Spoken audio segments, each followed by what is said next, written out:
என் பேர் அருண்குமாருங்க. கோவை மாவட்டம் வடக்கு கூடலூர் நகராட்சி திருமலாயக்கம்பாளையத்திலேருந்து வரேங்க.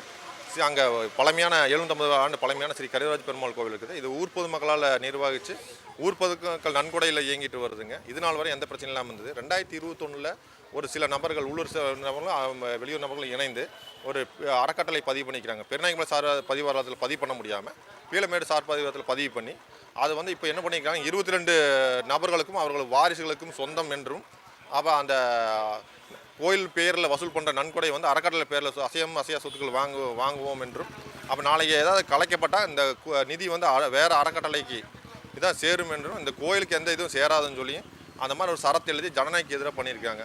இது நம்ம பொதுமக்களுக்கு தெரிய வரும்போது பொதுமக்கள் எல்லாம் கூடி நாங்கள் ஒரு கமிட்டி ஃபார்ம் பண்ணி மாவட்ட பதிவுத்துறையில் முறையாக பதிவு செய்யப்பட்டு இப்போ நிர்வகிச்சுட்டு இருக்கிறோம். இந்த நிர்வாகத்தை நடத்துகிறத இந்த நிகழ்ச்சிகள் எல்லாம் பார்த்துட்டு அவங்களால என்ன பண்ணுறதுன்னு தெரியாமல் இந்த நிகழ்ச்சியை நிறுத்தும் நோக்கோட இந்த நிகழ்ச்சிகளை நிறுத்தணுக்கோசரம் சட்ட ஒழுங்கு பிரச்சனையை ஏற்படுத்தணும்னு வன்முறை கையில் எடுத்துகிட்டு அராகச்ச வழியில் பண்ணிகிட்டு இருக்கிறாங்க.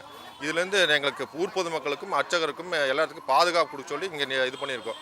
ஒவ்வொரு விசேஷங்கள் நடக்கும்போது தடுக்கிறனால நாங்கள் சென்னை உயர்நீதிமன்ற வரைக்கும் சென்று வழக்கு தொடுத்து அதிலிருந்து உத்தரவு பெற்று நடத்த வேண்டியதாக இருக்குது. இப்போ எங்கள் அடிப்படை உரிமையான சமய உரிமையும் கூட பறிக்கிற அளவுக்கு பண்ணிகிட்டு இருக்கிறாங்க. தயவு செஞ்சு எங்களுக்கு எங்கள் ஊர் பொதுமக்களுக்கும் அர்ச்சகர்களுக்கும் உயிருக்கு உரிமைக்கு பாதுகாப்பு கொடுக்க சொல்லி நம்ம எஸ்பி ஆஃபீஸில் கொடுக்க வந்திருக்கிறோம். எங்கள் ஊர் பொதுமக்கள் பாதுகாப்பு வேண்டி கொடுக்க வந்திருக்கிறோம்.